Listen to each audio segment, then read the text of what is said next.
I think realizing that things like, oh, wait a minute, here I'm this business owner, an investor, and I think I'm really savvy, but I didn't know that the Federal Reserve was not a government entity. I thought central banks were the government. I didn't know exactly what fractional reserve banking meant. There were several things that I thought, okay, if I got this wrong, what else do I have wrong?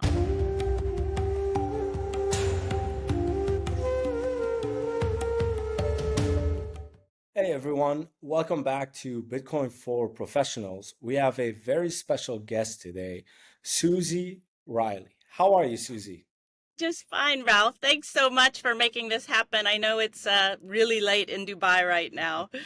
Well, I really appreciate your time. I know there's around, I don't know, 12 hours difference between us. So it's really a global initiative. Bitcoin is global, so it's quite suitable for this episode. Suzy, let's just dive into it right away. Maybe you can walk us through. Some people may not know you, even though you're quite familiar within the space, but maybe you can tell us a little bit about your career, what's your background. Sure. So I'm a dentist, and so I practiced for 26 years in Atlanta. I fully plan to practice into my 60s or 70s easily. I loved what I did. Um, but COVID really changed not so much how I viewed my profession and doing the work, but really running a business. And unfortunately, in dentistry, that's a huge part of what we do. We're not just healthcare providers; we are small business owners. And COVID made things very difficult for the first time in our careers. We had employment issues, employees not wanting to work anymore, things that we had never faced. My husband's a dentist as well. I should have mentioned that. Things we never faced in our 26-year career.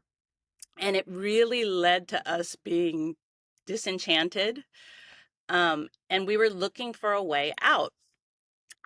I fortunately had started sort of casually investing in Bitcoin in 2018, just at the um, urging of my teenager at the time.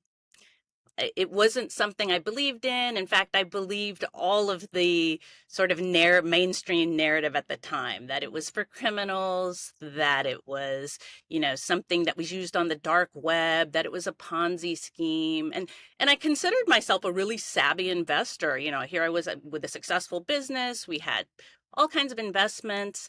But so I was casually investing in Bitcoin, continued through from 2018. And then in 2021, so after COVID, I was at the office one day and I saw in that Tesla, there was a patient watching a TV on the ceiling as I was working on them. And I saw that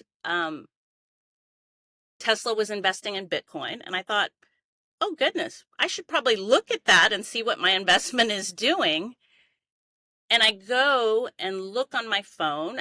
It was just something, again, it was, I always, my metaphor is that it was like the piggy bank in the corner, the coin, catcher in the corner of my room, that I would just throw little amounts at it. But all of a sudden I looked and it was like, oh, I've done really well. I can't believe this. And it made me dig deeper into it. Fortunately, I started going down the altcoin path in 2021 when everything was going up during the bull run. I thought I was a crypto savant. Every garbage coin I invested in seemed to be doing incredibly well. But it was Toxic Maxis on Twitter at the time that convinced me that I needed to study Bitcoin. My ego told me I already knew everything needed to know, but it wasn't until I read the Bitcoin Standard that I realized I knew nothing. And so that sort of got me on my way to learning more about Bitcoin and really understanding, I think, more about economics and the world and investing and just how much the system was rigged. Yeah, that's fascinating. So you started off your journey in dentistry, and I've had my share of dentist work. I've done tons of work, orthodontist as well, sadly. I'm Not so sorry. But no, you're a lovely dentist. The stereotype is not real for our listeners. I know a lot of people are afraid of the dentist, but as you can see, there's nothing to be afraid of. But I know dentists, and a lot of them, the vast majority of the ones I've met, were very sophisticated when it came to their investments. I don't know if it's a thing, but at least the majority of the ones I've met always talk to me because I worked in traditional finance in the past, and they always had these questions about their portfolio and stuff like that. But so Bitcoin was kind of like a afterthought for you. So you were just throwing money at it, and you mentioned your husband was in the same industry, so you guys ran this business together. So I'll use this. What did he think about you throwing money casually at Bitcoin? Was he also a someone that was curious about it, or were you kind of the one that took the initial leap? So yeah, my husband, I always ran the business side of the practice. He was always more of the clinical side, even though I practiced as well. So because I had helped grow this practice from a little teeny three-chair practice to this enormous, highly successful, business, he trusts me. And at the time, I mean, honestly, I don't even know that I mentioned to him that I was investing in Bitcoin, because literally it would be $20 purchases at a time. I mean, it was not significant money. When it became a bigger conversation is in 2021, when I told him, I want to start putting significant money. um, eh, he had some reservations for sure at first, but as as our portfolio continued to grow, he was supportive and let me do it. And then certainly by the time I said, if we want to exit practice and retire early, this is genuinely a possibility, then yeah, he became super supportive. And in fact, he ended up going all in. He's very conservative compared to me. I tend to Mhm. be, when I am interested in something, I go all in. I think it's a little bit my I do believe I'm slightly on the spectrum, I've decided, because I get intensely focused, and that happened with Bitcoin. But yeah, he eventually he had a exotic car that he loved, and he sold it for Bitcoin. So yeah, he's all in. That's amazing. That's really fascinating. My wife and I have a very similar story because I'm more on the conservative side. Oh, 'Cause- really? yeah, because well, my dad was a banker throughout his entire career.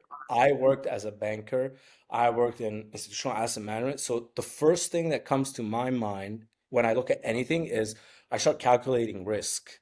Yes. And when you don't have a grasp on something, like you haven't done a real deep dive, you factor in risk to a higher degree. And I was just sitting there and talking to my wife about it. She comes from more entrepreneurial background. So risk is like second nature in their family. Her dad Yes. was an entrepreneur, and I told her like, listen, I kind of want to pull the trigger here, but I don't know if I have the guts. And she's the one that pushed me to do it. So she was the one that actually, she's like, I think we should do it. And Oh, that's I kind love that. of, Well, yes. I think what's so interesting, I mean, I did approach it sort of the same way. Like in the beginning, because our real estate investments had done so well, our stock portfolio had done so well, that it was a little hard for me to make that shift. That why would I change something that's doing well, especially something that seemed risky?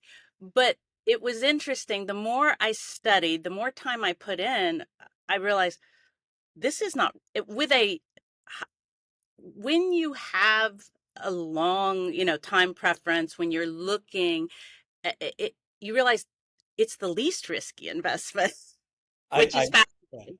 I couldn't Vol- agree more. I no longer consider, for me, volatility was risk prior to studying Bitcoin. Now I no longer see volatility as risk. And you know what's funny? So in finance, they teach us risk as a normally distributed curve.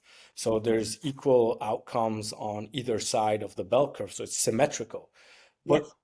and that's why volatility gets a bad rep in finance because you're like worried because half of the outcomes are on the negative side. But if you look at Bitcoin's distribution, it's not a normally distributed curve. It's actually asymmetric and skewed to the upside. I mean, there's no Yes. other investment that basically tells you statistically that yes, you might have downward movement, but the vast majority of violent moves are upwards.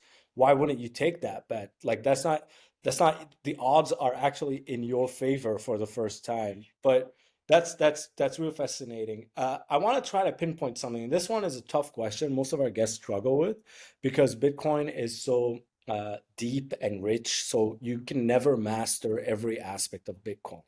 But at times there is a aha moment, maybe not through your journey where you're investing $20, but do you know what triggered that moment where you're like, now it makes sense, now I understand this asset, this risk profile, and I want to do a major move within this? I, I don't know that I had a very specific aha. I think reading the Bitcoin Standard was huge for me and sent me down several rabbit holes very quickly. Um, I, I think that it really took breaking down my ego, thinking, when you've been successful in something, it's hard to think I got it wrong Mm, and that I don't understand this. So I think realizing that things like, oh, wait a minute, here I'm this business owner and investor, and I think I'm really savvy, but I didn't know that the Federal Reserve was not a government entity. I thought central banks were the government. I didn't know exactly what fractional reserve banking meant. There were several things that I thought, okay, if I got this wrong, what else do I have wrong? And I think for me, once I realized that, and then again, really understood the value proposition of Bitcoin and a lot of the respected voices that I was listening to in podcasts, and, some people who were longtime legacy finance guys who were saying the same things that I was thinking from reading this, it just became, why would I invest in anything else? yeah, and I can relate to that. I worked in finance my entire life, and I never stopped to question how the monetary system works. So, I Really? mean, yeah, because after like college, you enter into finance. No one talks about that. You start looking at, macroeconomic figures. You try to do these predictive modelings, company earnings, but then the layer one of the entire system, which is the money itself, just gets forgotten in the background. And It's your thought, interesting. You don't question it, right? You just no. if it's working for you, you don't question it. Which I hate that the world has we don't critically think anymore. We just accept. And not just with money. I found that in my dental career too. There were things that I recommended to my patients that I believed in that were wrong. I was taught and I never questioned, and once I questioned, I was horrified. Yeah, and it's quite the rude awakening. I usually like to say, so either you learn Bitcoin that way, where you have to humble yourself, or you learn Bitcoin through pain. So, like myself and Michelle, we come from Lebanon, and Lebanon a few years back, its currency collapsed. It was pegged to the dollar, and we saw it move from 1,500 Lebanese pound to the dollar to 120,000 Lebanese pound to the dollar, which basically wiped everyone's LBP, Lebanese pound savings. And on top of that, the banks decided to implement unofficial capital controls where they kept your money hostage and you can only withdraw 100 US dollars per month. And that is still going to this day.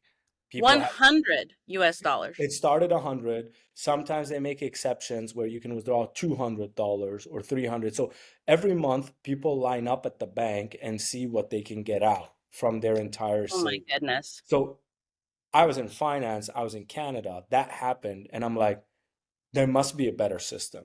Like if that could happen in Lebanon, it could happen anywhere else. The only difference is everywhere else is happening in slow motion versus Lebanon, it happened suddenly, gradually, then suddenly.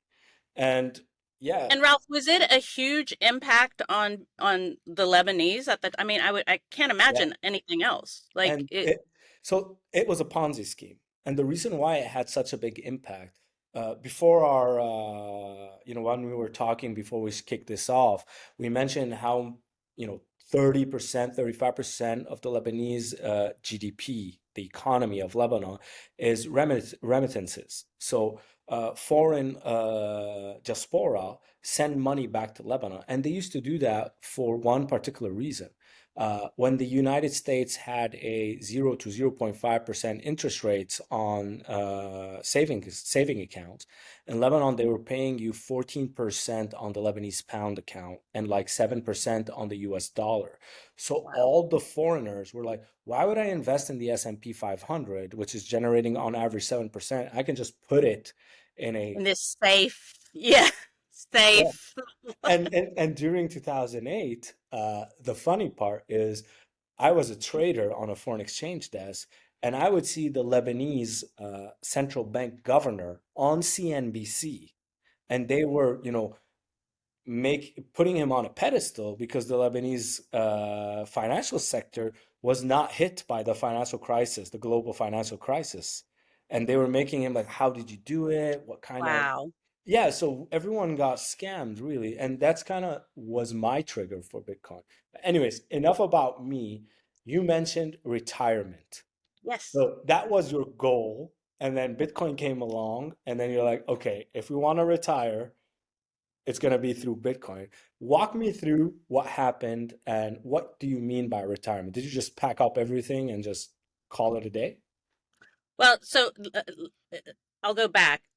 Early retirement was never our goal. So we loved what we did. So we did not imagine it. But all of a sudden, it was again sort of the perfect storm. COVID, employee problems, having to deal with strange things with insurance that we had never dealt with before. So we were looking for an exit. And I also was sort of inspired by Bitcoiners and realized that boy, time, having freedom to do what you want with your time, it was the biggest measure of wealth to me. Like I was, meeting these people who were, digital nomads, or I just was really inspired by it. So spoke to my husband. He decided, okay, yeah, that sounds kind of great. So we started with selling a dental practice. You can't, it's not like selling a normal business. You don't sell and leave overnight. You do have a duty to your patients and to sort of transition the practice. So we knew this was going to be probably a year transition.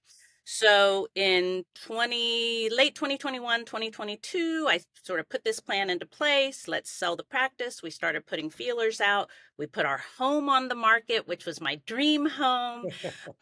And so the home sold first, and we had to move into a rental home for the first time in my adult life. I had never rented. I moved from a dorm to buying my first condo. Moved into this teeny rental home. We downsized by over 10,000 square feet. Oh, So, yes. And then husband sold his cars. We sold most of our possessions. We then were able to sell the practice. We did have some private equity firms who had reached out to us. We had a very large practice, so it was appealing for private equity.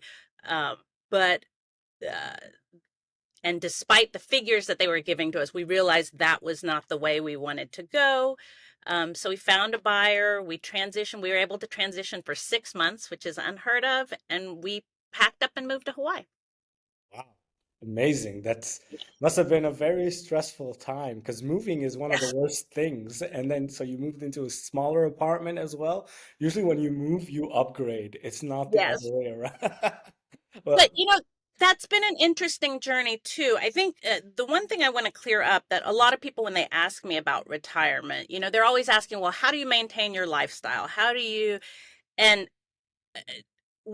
the other thing that Bitcoin sort of gave my husband and I is I feel like the more money we made, we were always chasing things. It was like, oh, we're working so hard. We deserve this. We deserve that. We deserve a second home. We deserve these cars. We deserve these vacations.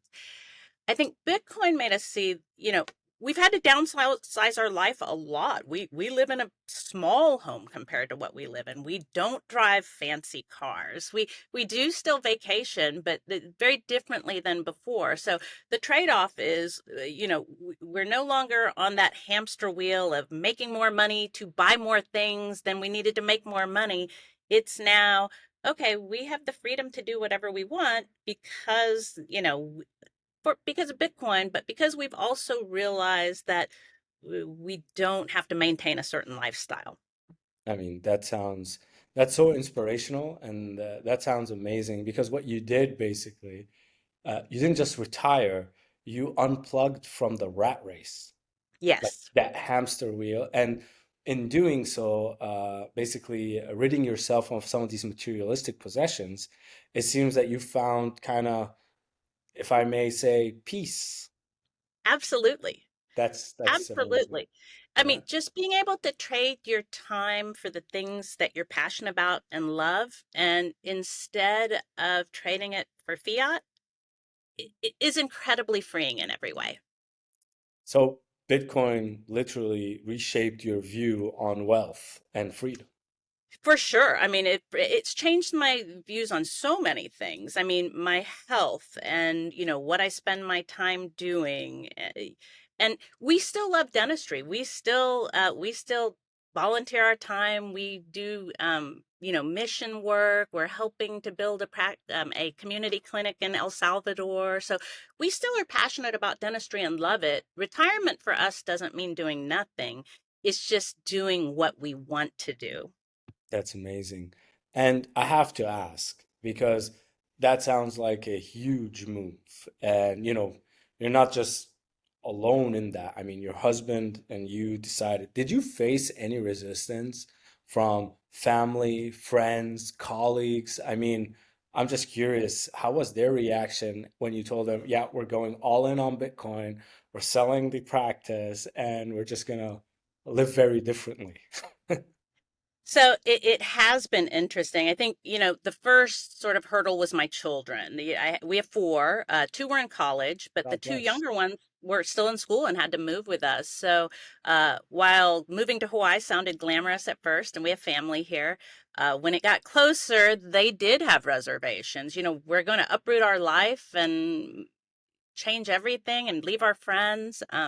So there was a little bit of difficulty when we first made the transition, but quickly, within a month, I mean, they love it here. And it's just a much different lifestyle. Things that my daughter was getting up at 5 o'clock in the morning back home to do her makeup and her hair and get ready in the right shoes and clothes, and definitely part of that whole materialistic, keeping up with the Joneses. Whereas here, it's one of the first things she noticed in school. She said, "None of the girls wear makeup here, and they just go to hair school with a ponytail."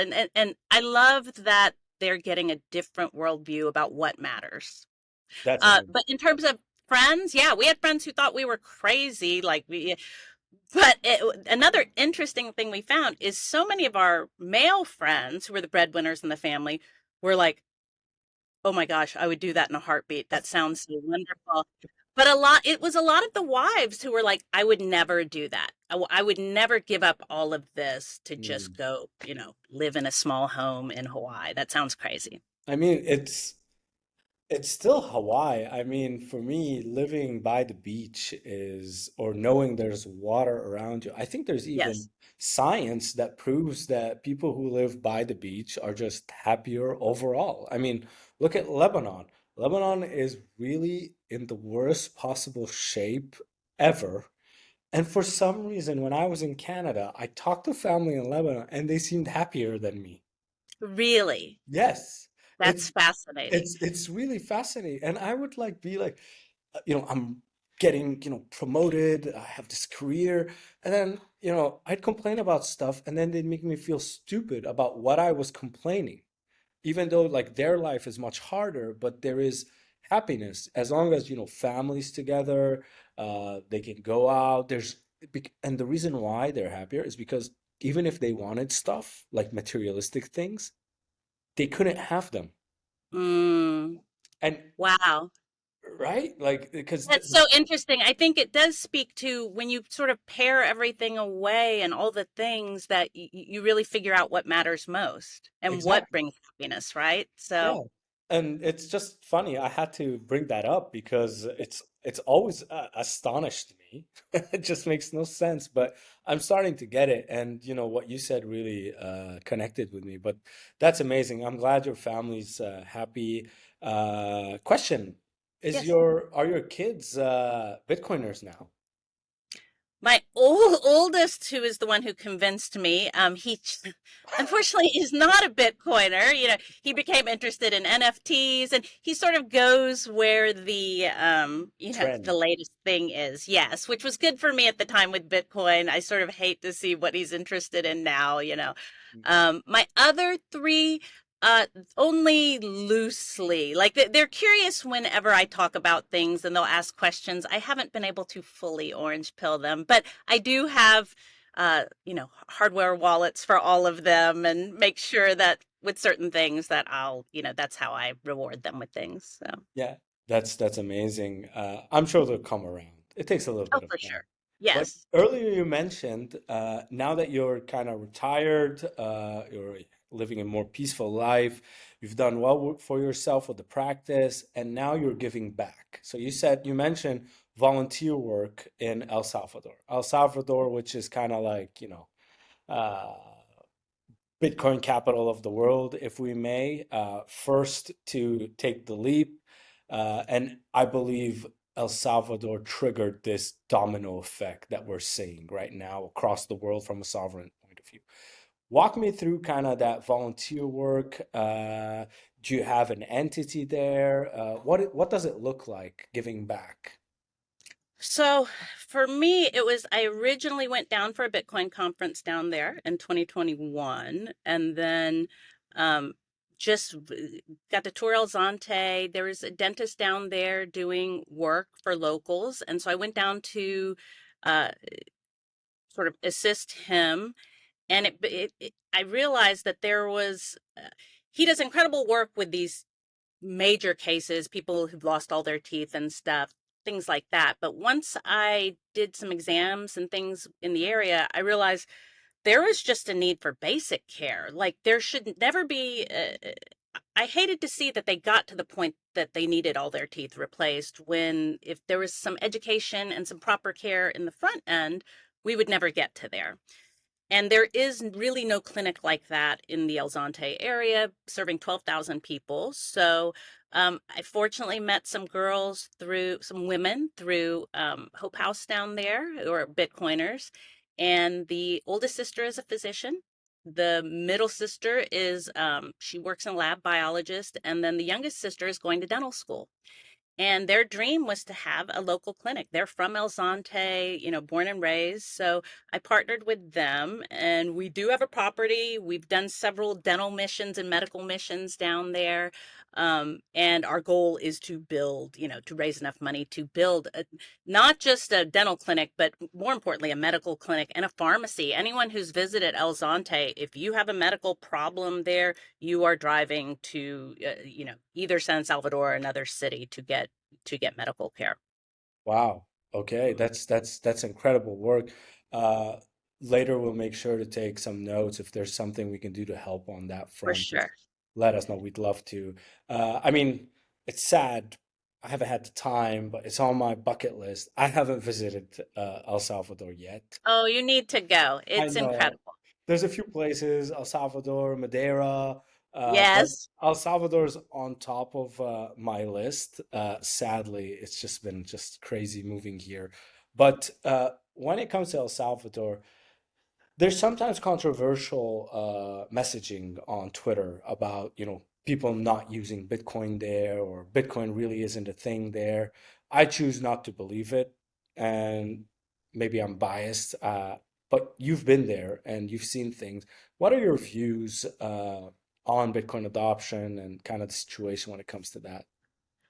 So it's interesting if you go there. I mean, certainly there are opportunities to use Bitcoin that you would never have in the US or other places. So I've had my kids just as a novelty pay for their Starbucks or their McDonald's with Bitcoin. And certainly in El Zonte with all the small vendors, coffee shops, even, women, even the little street carts, and you can use Bitcoin, which is convenient and nice. And so with that, yeah, it definitely is different than you would find elsewhere. So when people say, "Oh, you can't use it there," it's absolutely untrue. In fact, I did one trip, one of my trips, solo trips I did there. I paid for everything other than my airline tickets with Bitcoin. My hotel, all my meals, my guides, everything. Um, yes. So I mean, it's absolutely possible, which is cool. Yeah. Uh, the the one thing I do find is that yeah, a lot of people there don't want to use it, or if you're in the city, like I'm always talking about with my Uber drivers or the bartender server, and the education on Bitcoin is not great in El Salvador. You would think it is, but once you start talking to locals, you realize they really don't know much about it at all and aren't interested. So that's a little disappointing. Um, and I hopefully it changes. I do think the Salvadorans are thrilled with the direction of the country. You can't go there and not feel the change, even from when I first went. So the positivity is great. And I just think with Bukele being such a maxi that adoption and education will just grow. Yeah, and I have no doubt about that. I'm a fan of Bukele, no matter what they say about him on Twitter. Yeah. Sometimes, you know, Westerners, sadly, can be very judgmental when things are operating in a different way. For example, the UAE is a monarchy. And I'm sure if you've heard Saifuddin, and you seem to be a fan of Saifuddin, he has a Yes. very particular view about monarchies. Like, not all monarchies are bad, Yeah. especially when the rulers have aligned their interests with the interests of their people. If Yeah. And now I, anything, I believe in like benevolent dictators or monarchs okay, or there we go. and I just think when you have countries that need so much change and there's so many problems that, there are going to be some unpopular decisions and drastic decisions that need to be carried out to affect change. I think we saw it in Singapore, South Korea, that benevolent dictators can absolutely change the course of the country. And there is no doubt that Bukele has done that in El Salvador. And, when he did what he did, a lot of Lebanese basically wish to have someone like him come do the exact same thing in Lebanon, but with our politicians, not criminals. Like, just Yes. put them behind bars. Because in Lebanon, it's funny. All our politicians are actually warlords from the Civil War age. Oh, I did not know that. That's interesting. Yes, so it's this weird democracy slash mafia organized. It's a mess. We won't get into that. You've spoken to a lot of incredible people in the Bitcoin space. Does someone particularly stand out on having the biggest impact on your Bitcoin journey? Oh gosh, I really cannot nail it down to one person. I get a little bit from so many people. Obviously, Safe was hugely impactful on me. Jeff Booth is always expanding, my just thoughts on things. Preston Pish is, listening to his podcast. I did not realize how ignorant I was about macroeconomics until I really, listened to Preston more and more. Um, and then just with other things, John Ballas had a huge impact on me. American Hoddle, just so many people. Um, I never realized how small-minded I was and how much I just believed all my schooling indoctrination and how I really never challenged any ideas and here I thought I did, but until I listened to these people and started digging deeper, and it got me to read things like The Creature from Jekyll Island, which I don't know that I would have ever read. And again, just a huge change in what I believed, and that led me down other crazier roads, like with COVID. I mean, I was one of the first people to be vaccinated. I so strongly believed in it that my husband and I became approved vaccine providers. Yes, we were COVID vaccine providers.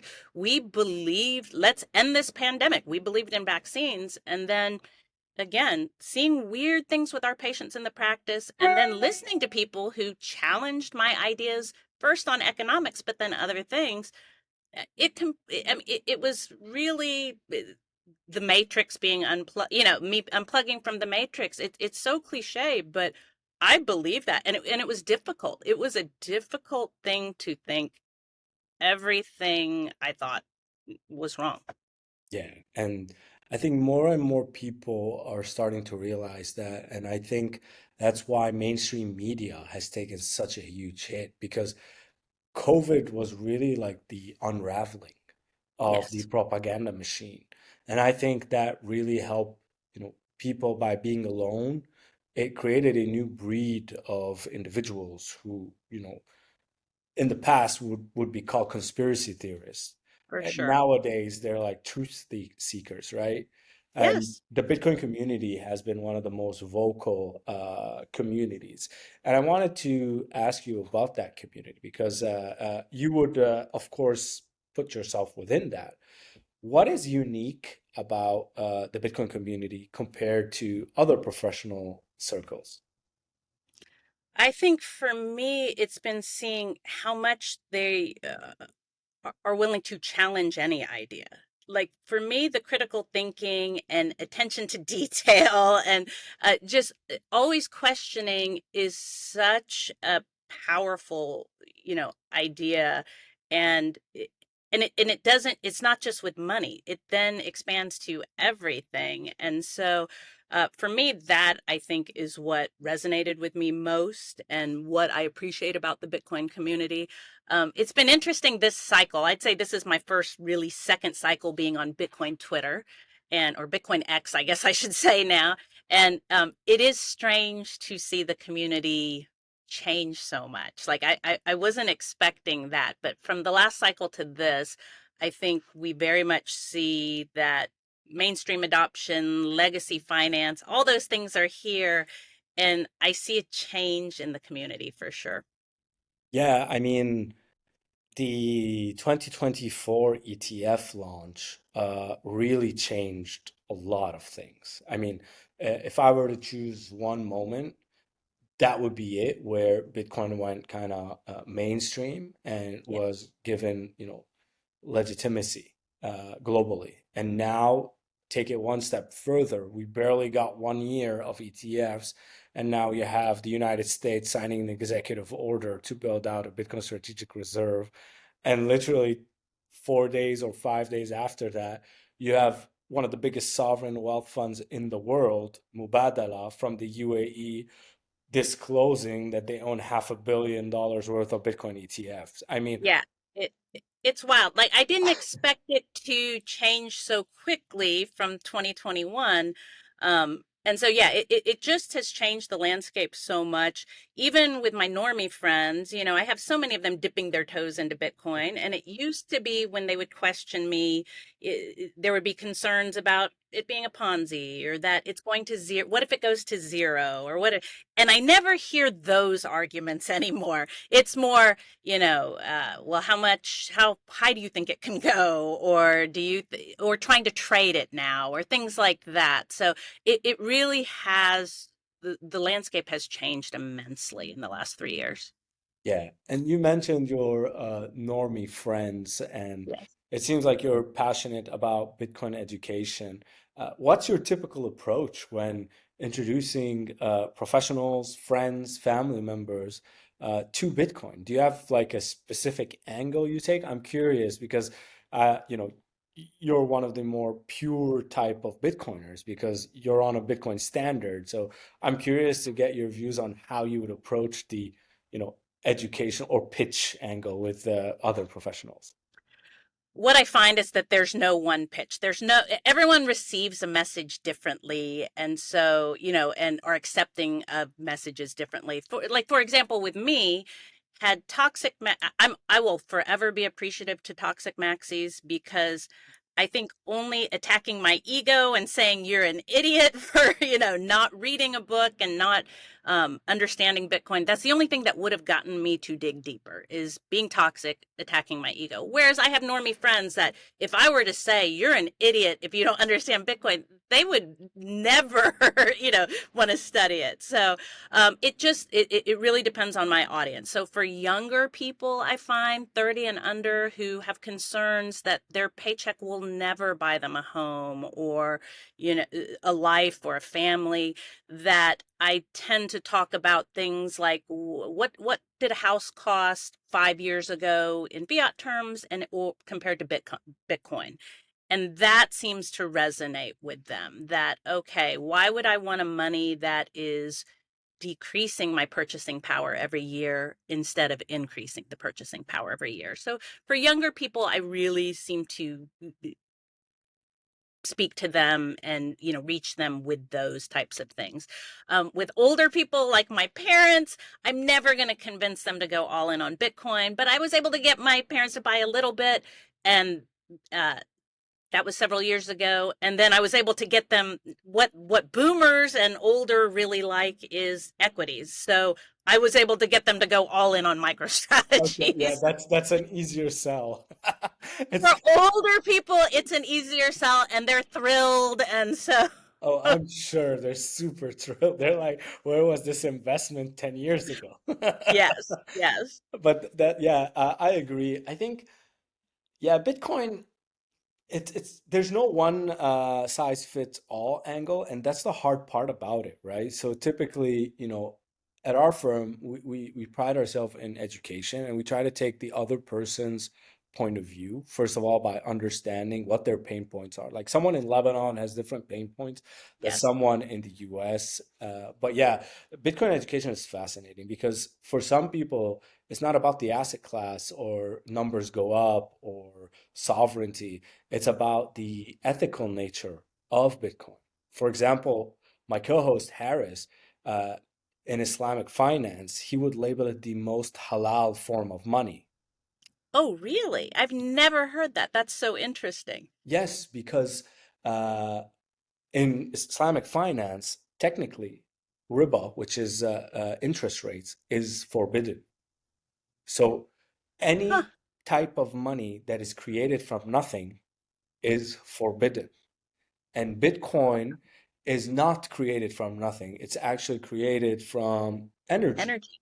Yes. Exactly. And so he used to be an investment banker. He worked in Islamic finance and he just put that all away. And now he's like a full-on Bitcoin advocate for his That's community. amazing. It's really fascinating. Harris is really, you should definitely meet him. At some point, we'll do another one and we'll make sure he's there. I think, Does he speak? Is he on X, Ralph?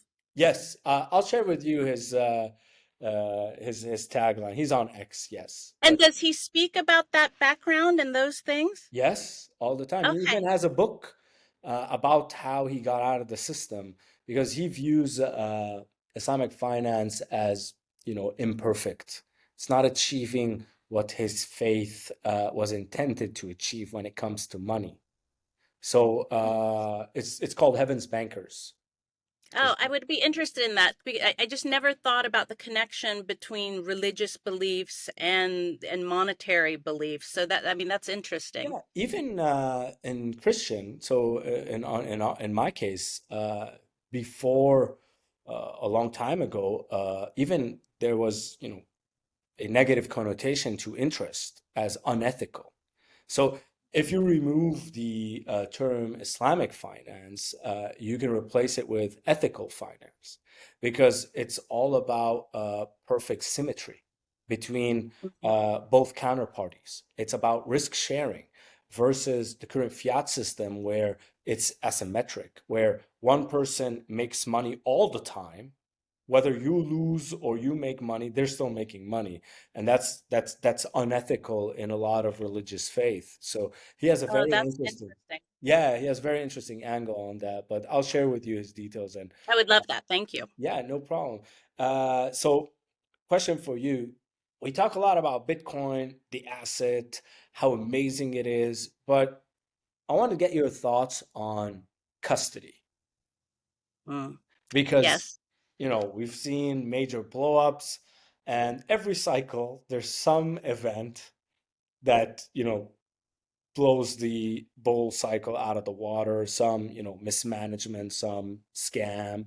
Uh, and I understand a lot of Bitcoiners are hardcore on self-custody, but I want to get your views because self-custody isn't easy and is not for everyone, in my opinion. What are your thoughts on that? I, I sort of disagree. I think self custody can be for everyone.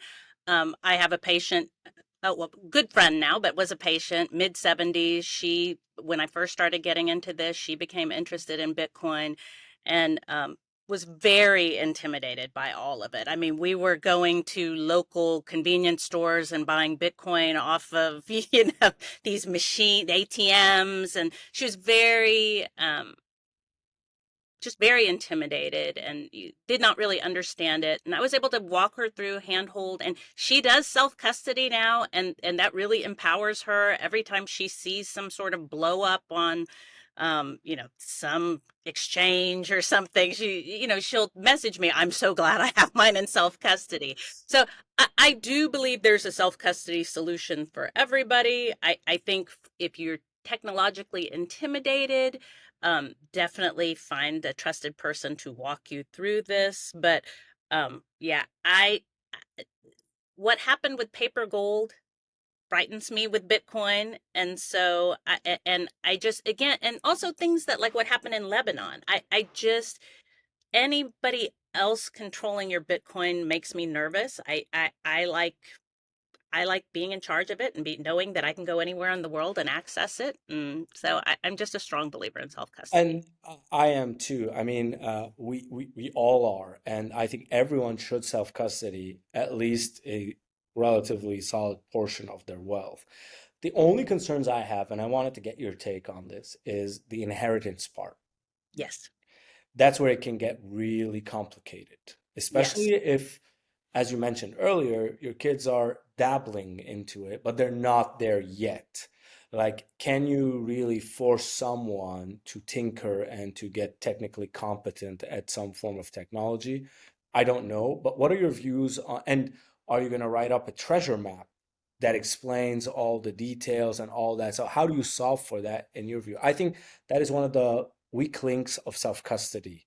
In my I think if you have a significant portion of your wealth in Bitcoin, and of course you want it to go to your heirs, that you do need to invest in the services of a great estate planner, set up a trust, and however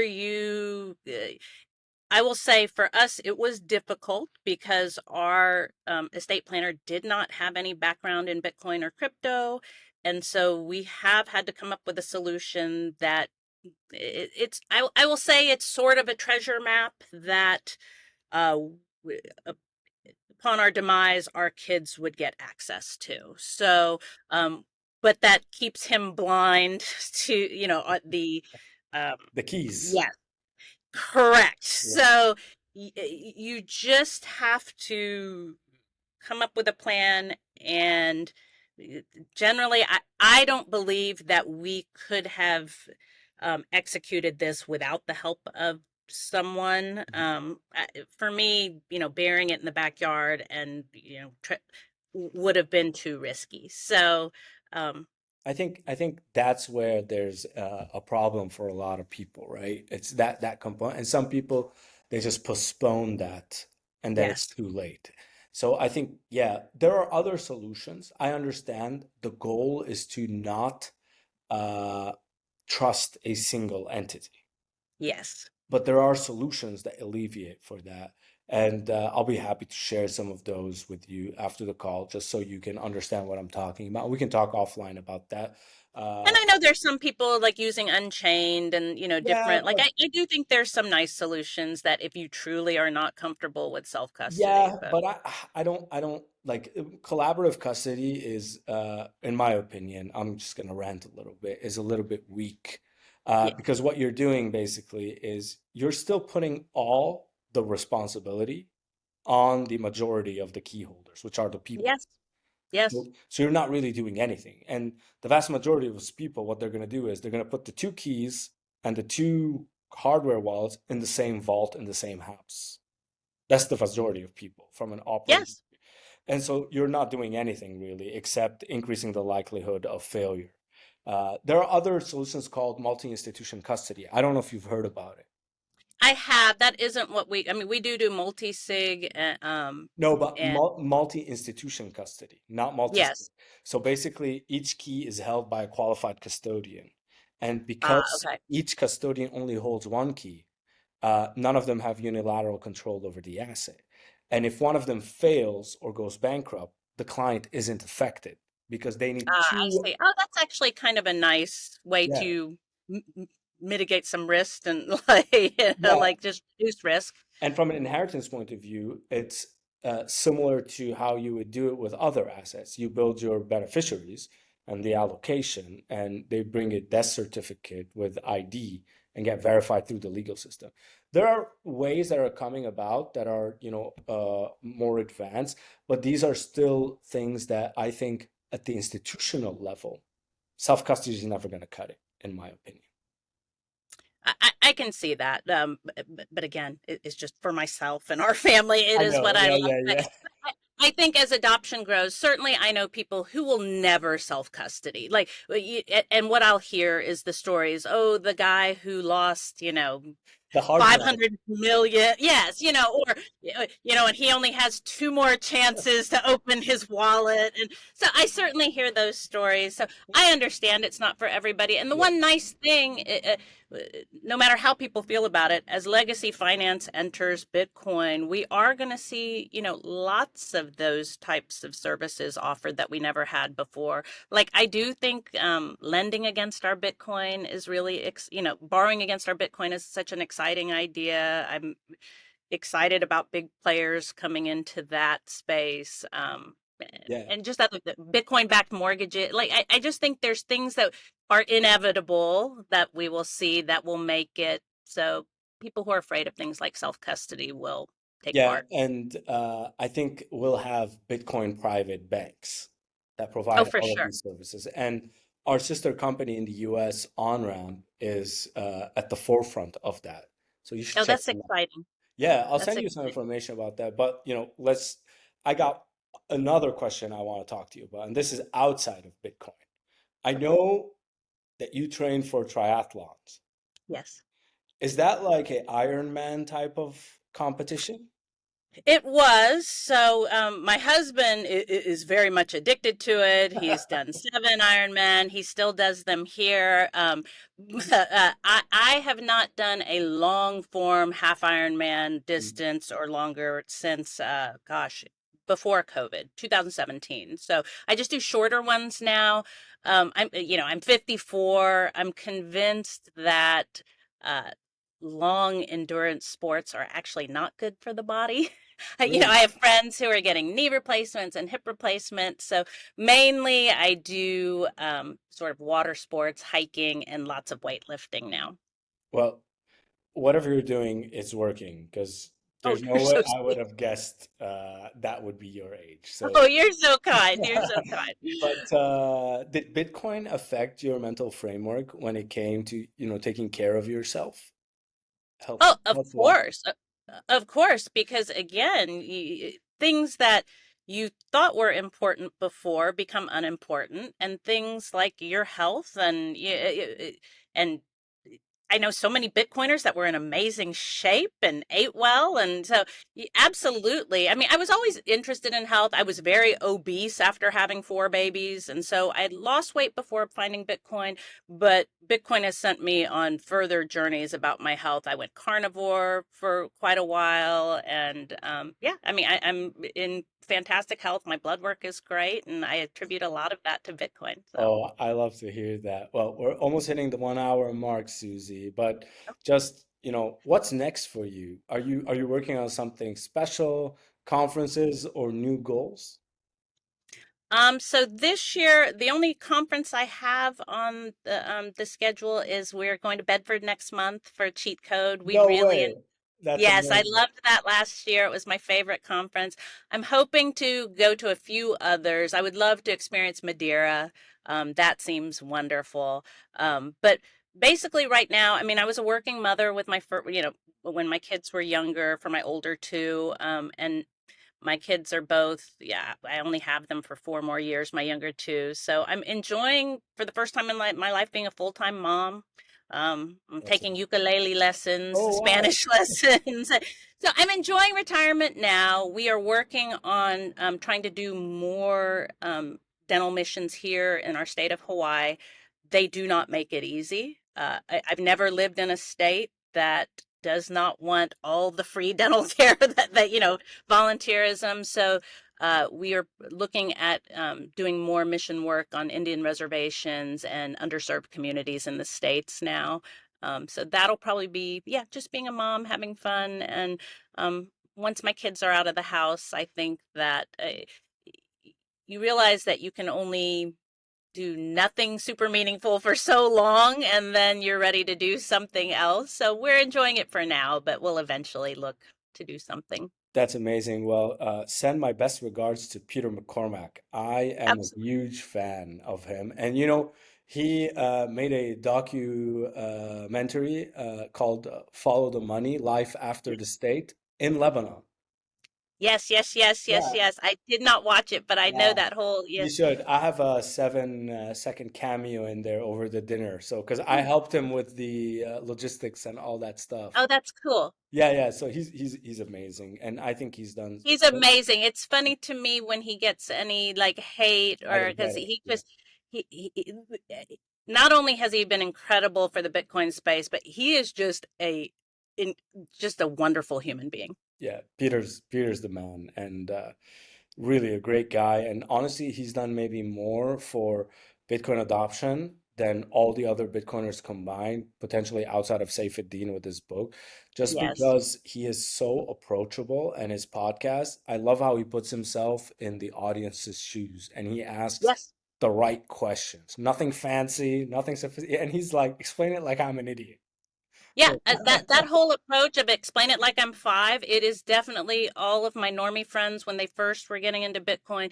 It is always who they listen to first. So I agree with you. He's done so much for Bitcoin, and I love seeing what he's doing with Bedford and his team, and it's really cool. amazing. Well, Susie, where can people find you, support you in your goals and initiatives? It's been really a pleasure talking to you today and learning about your journey from, full-time dentist to retired mother in Hawaii, living on a Bitcoin standard. It's been really fascinating. So you can do a plug here, and you can share with me whatever links you want me to add to the description and to push forward. We'll be happy to do that for you. Yeah, for sure. You can easiest place to find me is on Twitter. I'm Twitter on X. I'm still old school that way. Suzy BDDS, and I can put a link to the Ocean Health. It was the name of the group in El Salvador building the clinic. If you'd like to donate or your time or money, then we would be so appreciative. Amazing. Thank you so much for coming on the show. My Really pleasure. appreciate it. It was really a pleasure, Susie.